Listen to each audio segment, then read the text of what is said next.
Hello, and in this video we're going to talk about computing the slope between 2 points, which is particularly to compute the slope of the line that connects 2 points, or a line segment that connects those points. Okay, the goal of this is to do this by formula, but I want to illustrate this first by counting grids on a graph and talk about how the formula is a substitute for that, which is a nice handy way of doing it, and it's a more advanced way of doing it. Using a formula is going to be much more versatile than being able to count points on a graph. So, for instance, if we examine this graph here, I have 2 points graphed, -3, 4, which is right here, and 2, 1, which is right here. Okay? So, if I were to count the uh, grids that would allow me to compute the slope here, I would start on the point that is further to my left, okay? Um, and that is just a good habit because it would force me to read from left to right. You could also visualize from left to right that this is a downhill slope, so it would be appropriate to get a negative. Okay, so the first thing I'm going to do is count the rise, which many of you guys are probably familiar with. And the rise here is going to be -1, -2, -3. Okay?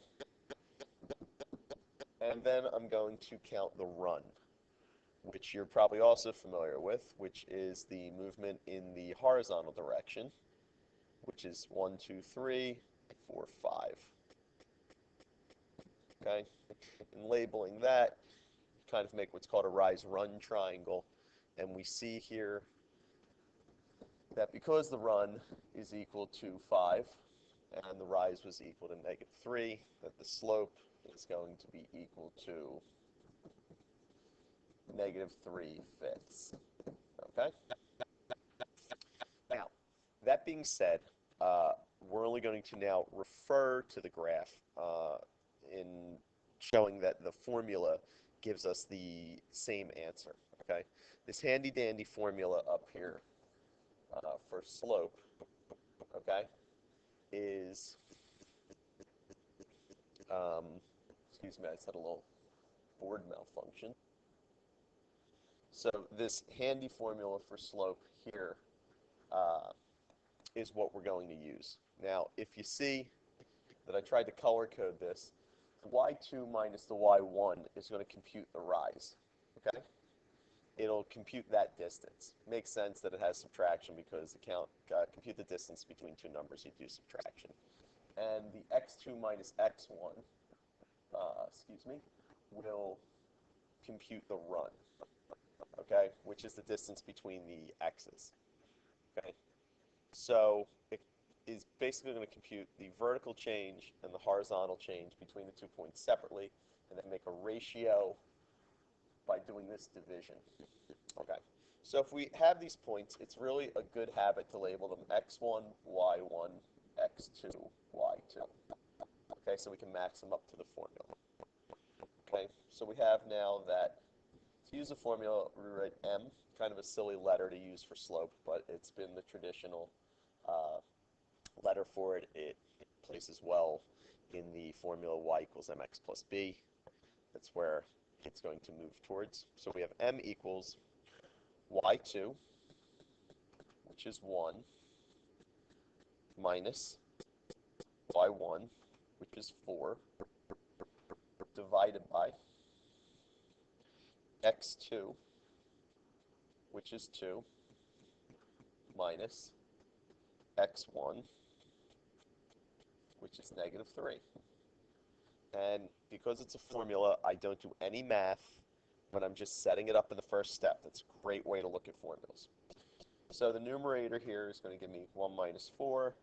It's -3 over the denominator of 2 minus -3, which becomes add, which is 5, for a final answer of a slope of -3/5, which matches what I got here, which is what I got when I counted the grids.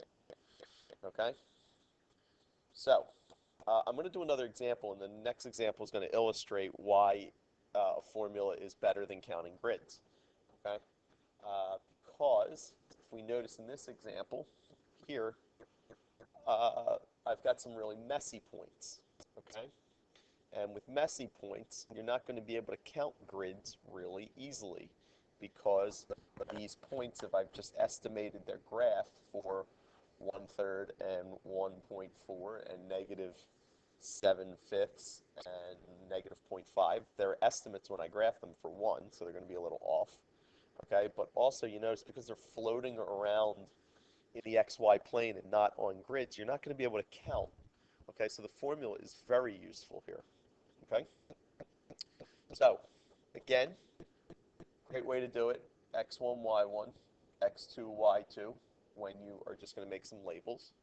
And then we're just going to go straight to the formula, which is m equals y2, which is -0.5, minus y1, which is 1.4, all divided by x2, which is -7/5, minus x1, which is 1/3. Okay. From here, there's not a ton of shame in going to your calculator, although the numerator I know is going to be easy to do without. It's -1.9. And then instead of getting a common denominator in the margin or something to that effect in writing, in a problem like this, it's appropriate for you to be able to grab your calculator, which is coming up now, and do the computation there. Okay, so -7/5 minus 1/3 is going to give me that, which is a mess. And to get an exact answer, you're better off with getting the fraction. Even as messy as it is, it's going to be exact to write it this way. So we get -26/15 in the denominator. And now I've got to perform the final division because even though this number is the slope, it is not simplified. So let's go to simplify that on our calculator. Go -1.9. Excuse me, my board just had a lag in it. -1.9 divided by -26/15. Okay? Which is going to give me, obviously, this ugly number. Math, enter, which is 57/52. Okay? Which has a sense of precision to it compared to if I counted the grids. So the slope is 57/52. Okay?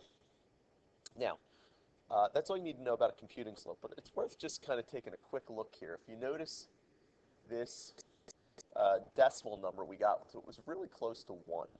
Okay? And I just want to illustrate here, if I made a slope of 1 on this graph, okay, which here, just from my knowledge of slope, I know is to go 1 up and 1 to the right. And then I put it on this first point, you notice it would barely miss the second point because the slope is barely more than 1. Okay? So again, I wouldn't have been able to come up with this number by counting grids, 1.09615, or even 57/52, which means to rise up 57 from the first point and go to my right 52nd, 52 grids. Okay, wouldn't have been able to do that with any ease. So again, what is the moral of the story here? The moral of the story here is that formula is really a great handy device, and when you're computing the slope between 2 points, it's really the way to go. Okay, so hope you enjoy that, and feel free to rewatch it, and be careful in your computations.